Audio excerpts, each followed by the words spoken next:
Okay, I think we're good. I think it's working this time. So papers blowing. It's summer, everybody, in the New Mexico desert. It's a good thing we didn't remove the air conditioning out of the project car, but I think the compressor might be bad. So we did actually go with the idea of reusing the stock bottom end because it passed compression just fine. The cylinder walls were utterly gorgeous and no scoring, and even the pistons were clean. There's no sludge, so we went through the bottom end, obviously, replaced all the usual stuff, the bearings and everything tolerance out just fine, so we left that as is. But very thorough cleaning, new rollers and lifters, that's where push rods, etc. Just all the little blocky stuff. And then put that cam in it, which, what a cam. So got it all back together, put it in the car. I'm hopefully gonna be able to. It's been pretty busy here. I'm not gonna lie. Once I get fully staffed, of course, someone has something come up, so it's to be back to business. But this weekend's been pretty good. We have that car running and driving, the gray car. It is running and driving. And no one in this town sells 3-inch mufflers, so it sounds like a freaking stock car, especially with that cam nice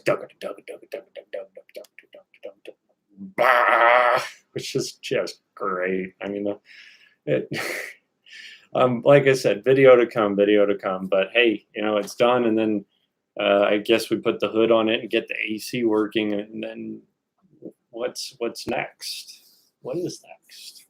I know you guys don't really care about that. You care about this 1987 LTD police car with its beautiful interior and almost perfect body. I mean, it was a cop car. Again, the quality of that paint job on there is not great. But considering it's dark gray, I mean, I'd say it's a 5-footer. It ain't a 15-foot paint job, but it's definitely not a right there kind of paint job. It's a solid 5-footer. So I was thinking about having it. I can get the guys next door to do hot rod matte black for a very, very good price, because apparently that color is abundant and not very expensive for a high quality version. So do we leave it gray, or do we do the matte black and just do the door white and a little star and make it cool? Although that'd make it pretty hard to resell. I don't know. Oh, did I say sell? Whoa. Yes, we might sell it. I say we, but I might, because I move on to the next project, and I don't want to over accumulate on vehicles, which is starting to happen again. I'm just not in that kind of fiscal situation to do so. But she's glorious, and she's loud, and she's fun. I don't really like the police version of the AOD transmission in it.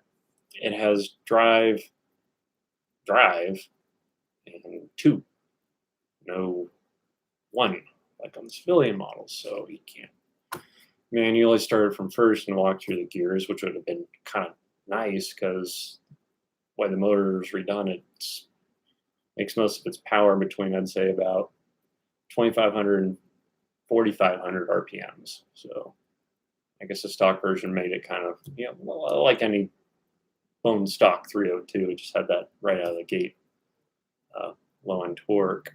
So, but man, it's pretty, especially with that motor in there. We did go ahead and put the Edelbrock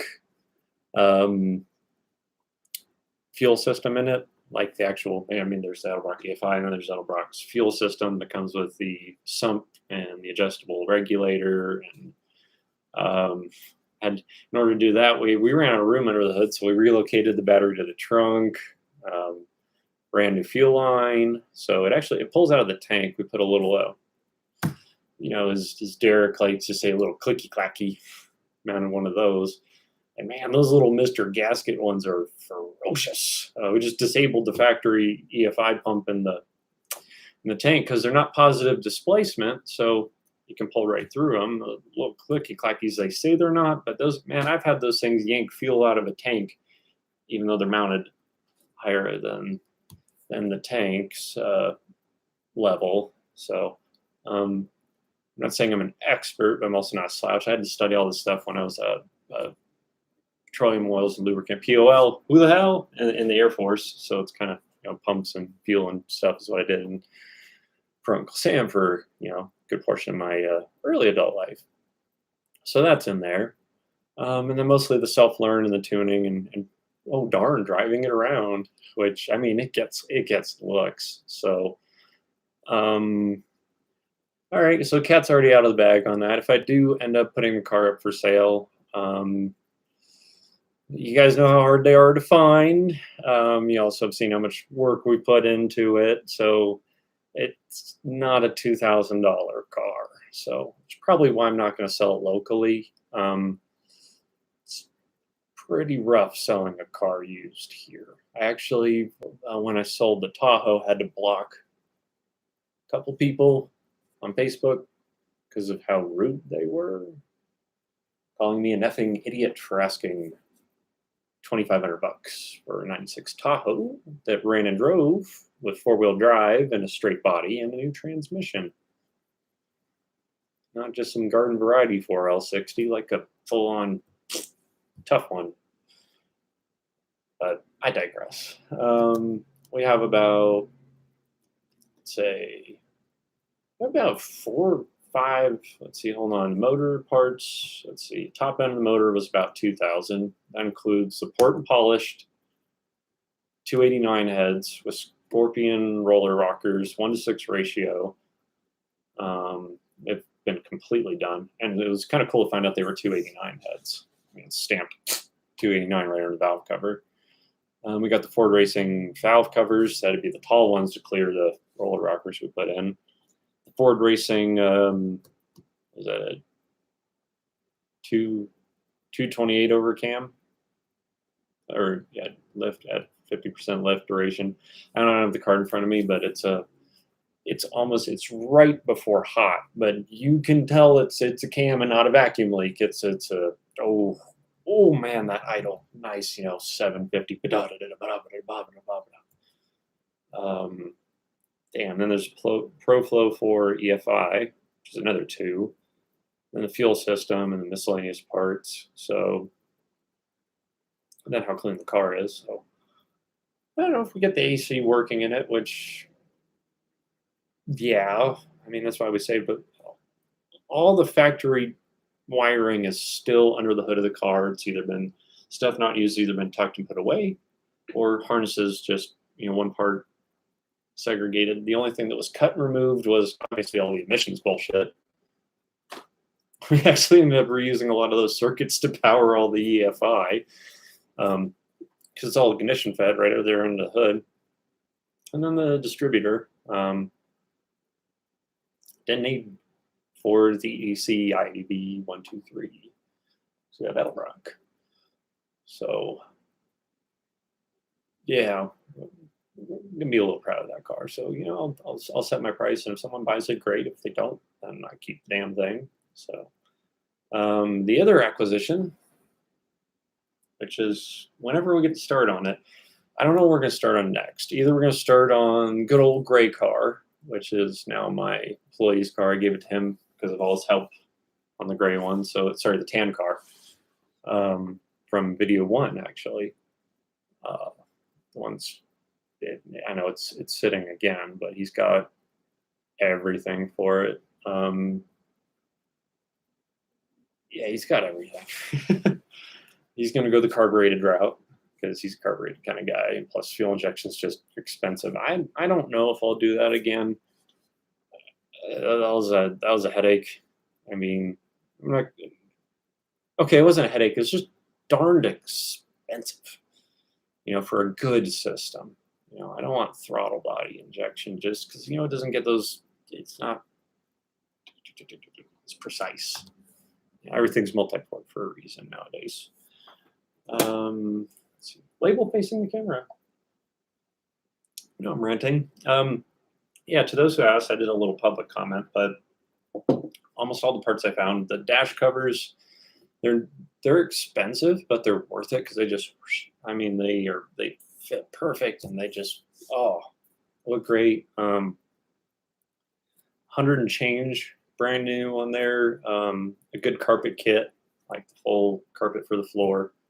If you get the high quality cut pile and all that stuff, that'll run you a couple hundred. But all that stuff was used on, or it's used sitting for the gray card, except for the grill. You know, I found a new old stock grill, as you guys remember from the other video, and some various trim pieces and bezels, just eBay.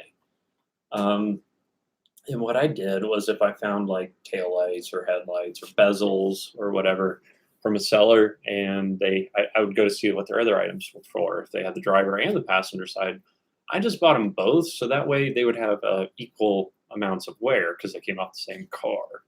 So you're finding brand new parts for these is almost impossible. I just stumbled into the grill, and it's not even the correct year, but man, it looks cool. 82 grill, just really with that Broham look, just nice. eBay, just eBay the heck out of the damn thing. You guys should know that. I mean, where else you gonna find parts for damn near over 30-year-old? Is it 30s? Oh man, that makes I'm old. I'll go rough. Yeah, look red too. Screw you, iMac camera. eBay.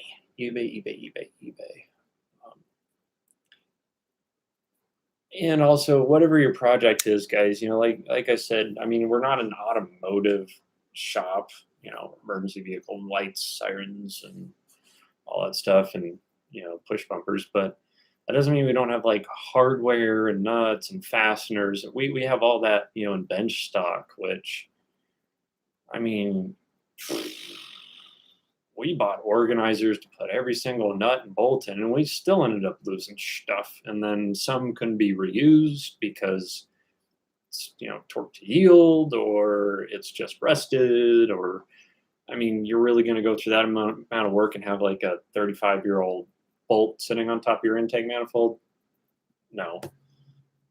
Plus, this late model intake on 289 heads on a 95 block was an interesting fit. You know, I had to change one of the front bolts on cylinder number 5, one right by cylinder number 5. I had to find one an eighth of an inch longer to abate an oil leak, which was really interesting.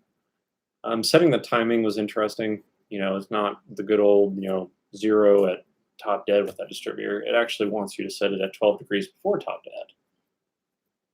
So, oh, and boy, do you got to set it right on the nose. So for you younger crowd that have never used a timing light, get with a geezer, or watch a YouTube video. But I'd get with an old man, have them show you the ropes of a timing light. I learned back in the day. I say back in the day, but you know, still relevant. My neighbor and friend, and I mean, he's got a really nice timing light. It's cool. It's a Sears and Craftsman, and I think he bought it back in like the 70s or something. I mean, they just don't make them like that anymore. They're really cool. Not to say the one on, I think they still sell them in AutoZone. So I'd say that one won't get the job done. The whatever that cheapo brand is, it'll work. You know, timing light and all that. But yes, that's update on the cards. Running and driving, I haven't gotten around to editing any real footage or taking any of it driving. I probably won't even have time today. Sorry, guys. You know, as soon as I got my full crew back, the other guy, he went and wrecked real hard on his dirt bike. So now I'm down to one guy, and that's the same guy that was out again. Not to air any laundry, but I mean, I need another guy, so anybody looking for work, hit me up. I'm accepting applications, although the starting pay in the state of New Mexico isn't delightful. It's a fun job, you know, it really is. I think our next project is either going to be the tan LTD, maybe, because the guy I gave it to, I don't know if he's going to have the time for it. He's got some stuff in his personal life going on that's keeping him busy outside of work. Not mine to share, just he's occupied. And we did buy and find a 1966 Ford Galaxy. I know no one gave a crap about the four-door 68, which we're just going to get her, tuned a little bit. Probably put a little 4-barrel or something on it, wake it up a little bit, and put her for sale. Keep all the factory parts, of course. Back windshield for it's on the way. Get the AC going, and there you go. 68 4-door. Beautiful patina. You're gonna love it. 66 2-door. 2-door fastback. 66 3-speed C6 automatic. Factory 390 car. Really interesting. It's a factory 390 2-door. No power brakes. It's got manual brakes, but power steering. I guess in a car that large, you just have to have power steering, and no one gave a shit about brakes back then. I don't know. It's 1966. And it came with a parts car, which we're leaving on that guy's property. We're not. No, we got enough. We got enough cars parked here that are. So we got the 87 LTD, and then we got the 68, and then we got the 66. So, yeah, maybe I'll post a little. I could post a little teaser video of me sweating and driving it, because it was like 100 yesterday, and at least it's dry heat. It wasn't yesterday. It's monsoon season already here or something. I don't know. The rains just turned. It rains just long enough to make it feel like Marion County, Florida, in August. Why? I love living in New Mexico. It's dry. Give me the dry. Not the Phoenix. No, Phoenix, Arizona. You guys are out here. You guys are interesting. Really, what you guys got going on living out there? Anyways, post a teaser vid? Yes, no, maybe so. I don't know. So you guys may have noticed I'm pretty good at responding to my comments. Once again, I would like to thank. Let's see, I got it pulled up on the other screen. My 44 subscribers. It is really appreciated.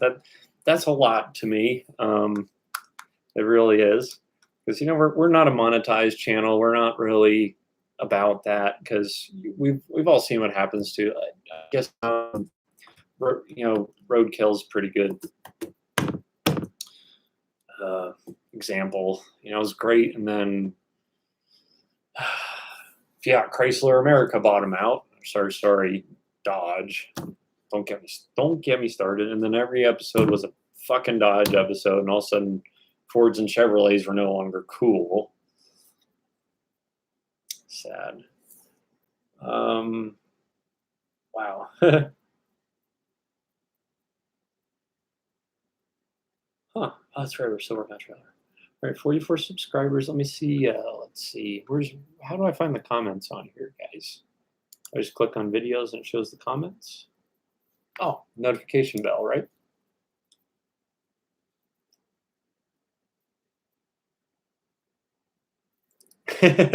All right. Adam says it's such bullshit, or BS, sorry, how the speedometer doesn't work, but the cruise control does.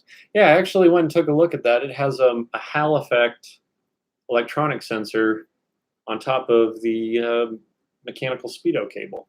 Weird, right? Yes. I 86 the cruise control. Well, not completely removed it. Just so you can imagine, throttle linkage was interesting. There was a lot of time on metal brake and welder, and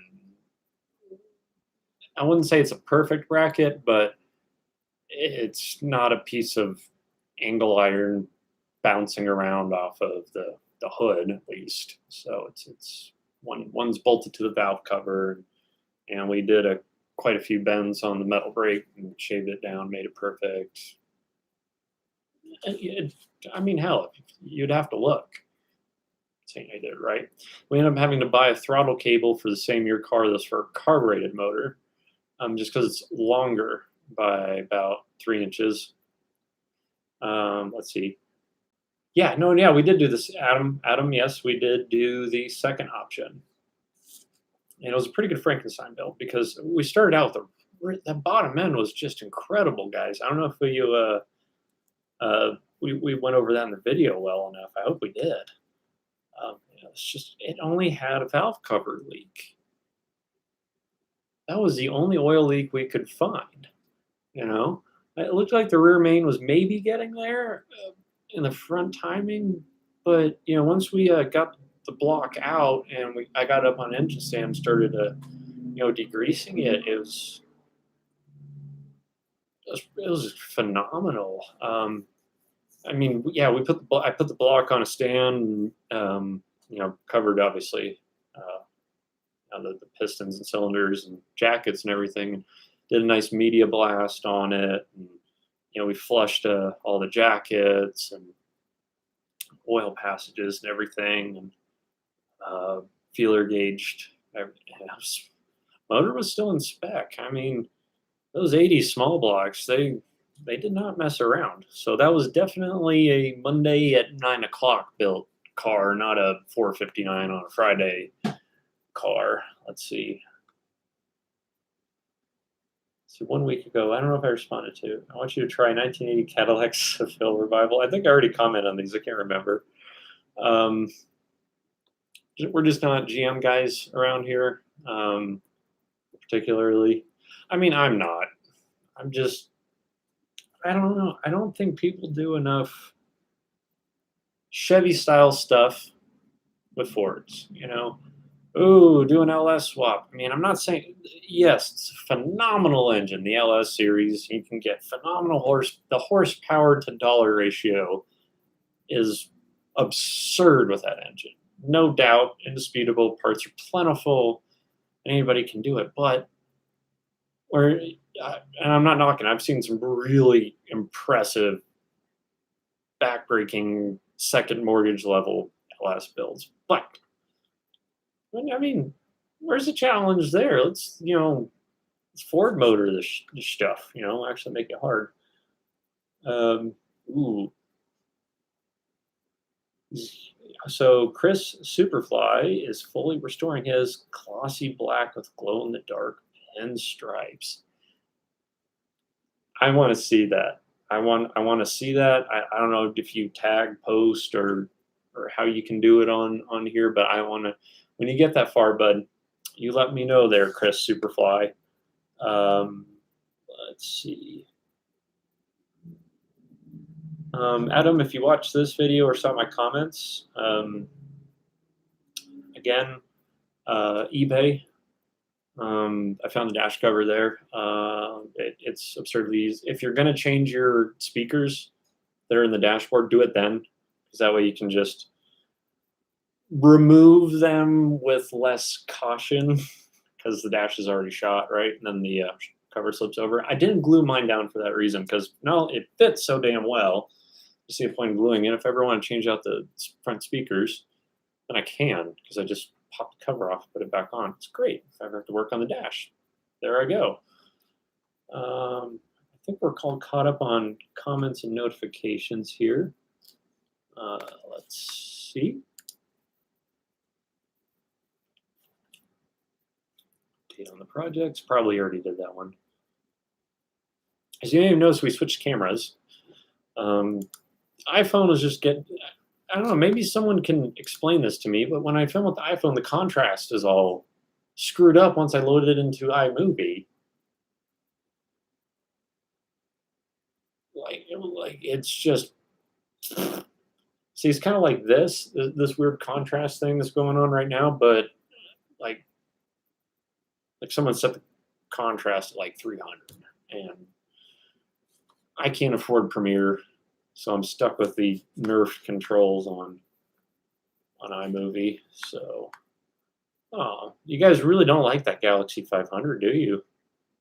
Let's see, 0 comments, 21 views, and no likes. Okay, so that was a flop.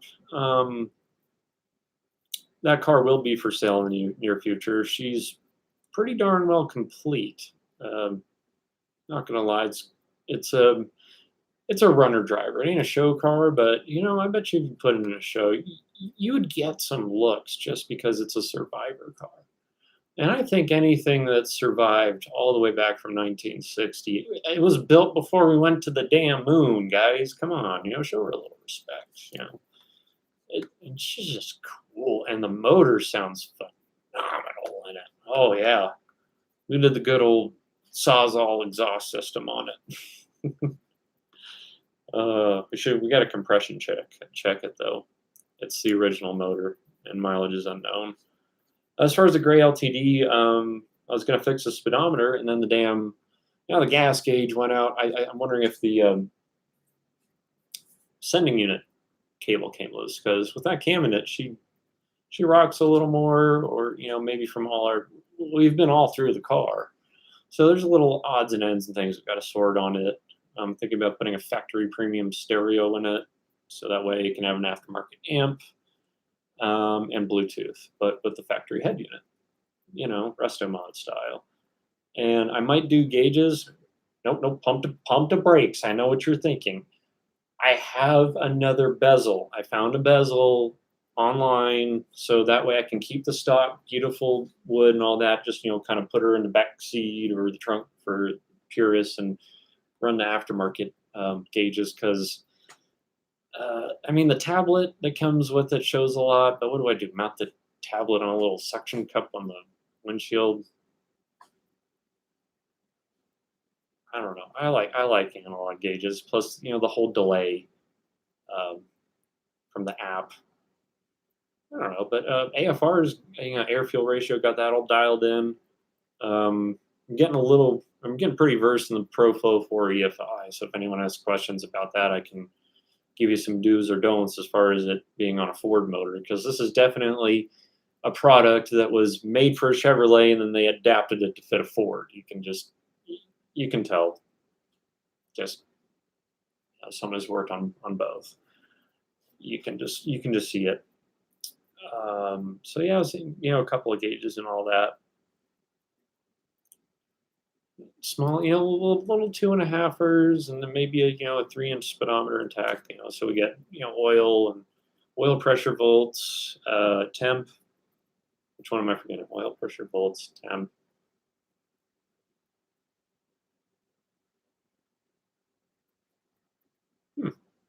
This one was a fourth one.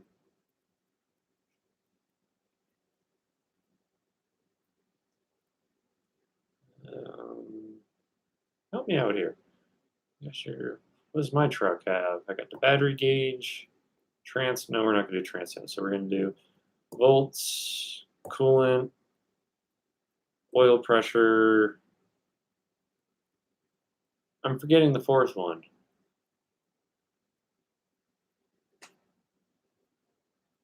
I don't want to do it. There's no need to do an AFR gauge, really. Fuel.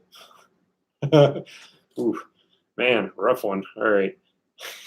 I don't know which way the impedance goes on that. So good luck with that. That's too much for my head right now. The factory, I might just get the factory fuel gauge working, and then I don't know. I hate to run a new speedometer cable, but I got to. We should have done it when we had everything out. It all bolts to the firewall, actually. It's weird. Some things are real easy on that car because of its size, and some are just a pain in the butt. She's got some, polishing odds and ends like any other project car, but pretty damn solid. Power steering and everything's still there, headlights still there. Heck, when you put the key in and turn it, it still goes ding, ding, ding. As vehicle electricians, we were very wary of how and cautious what was going on with the harnesses. So, yeah, I guess I'll post a little teaser vid. Why not? Just that way you guys can hear it. It's getting close to the witching hour, so that means I got to get my butt in gear. Where my guy is. Got plenty of vehicles out there for Got some military. We got military police. We got the county, village.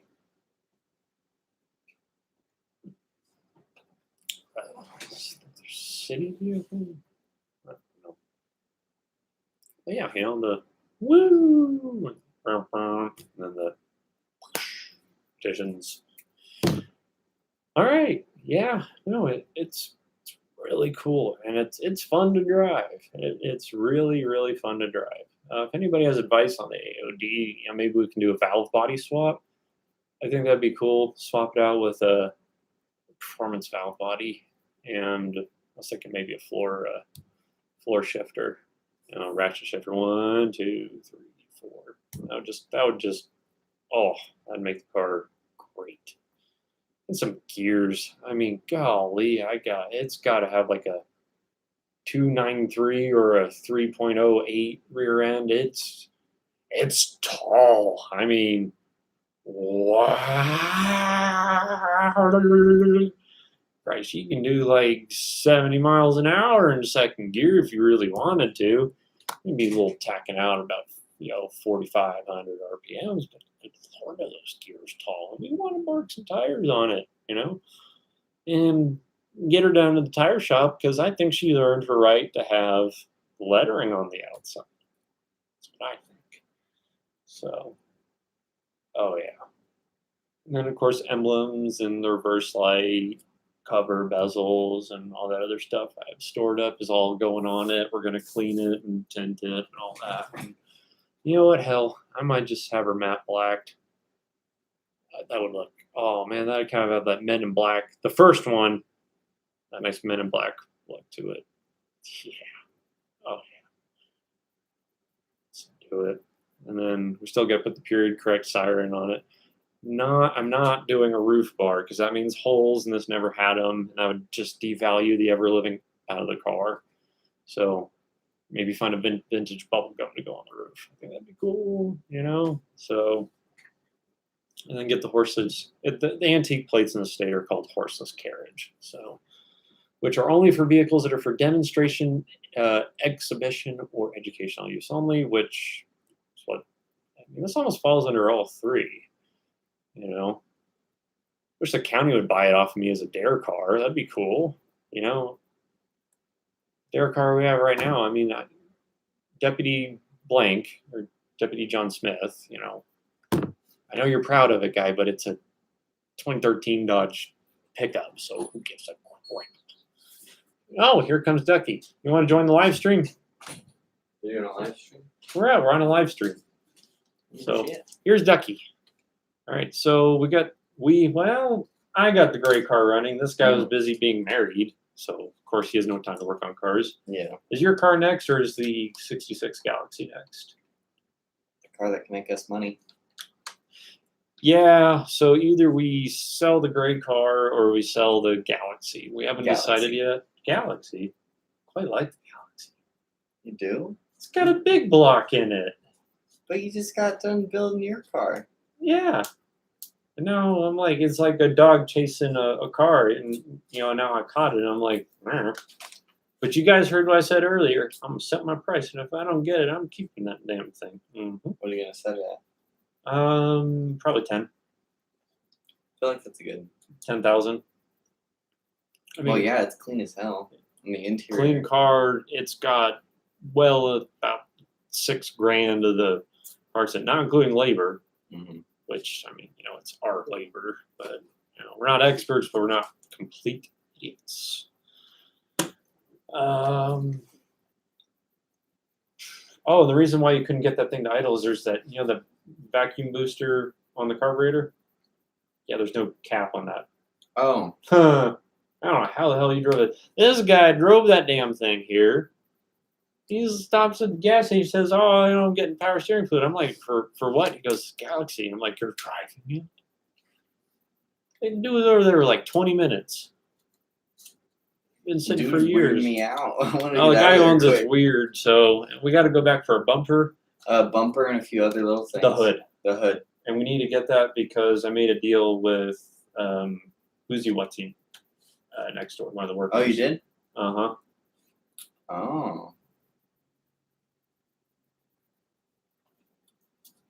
for a Mad Black. Fuck yeah. Yeah, that's it. Yeah. Nope, you don't get to know our little hookups. Sorry. Well, you got a lot of work to do because you didn't show up early and you didn't show up yesterday at all. I barely slept last night because I hurt my fucking back yesterday. Yeah, we're on the live stream. So, all right, guys. Well, you know the usual. Comment below, and I think I addressed everybody else's comments. Thanks for the 21 views on the. At least the Galaxy was up to 21 views. The record holder though is still the first the rescue of the tan car. 1,600 views. What a machine! Alrighty, guys. Stay safe, and if you have any questions, comments, or concerns, you know where to find me. Take care.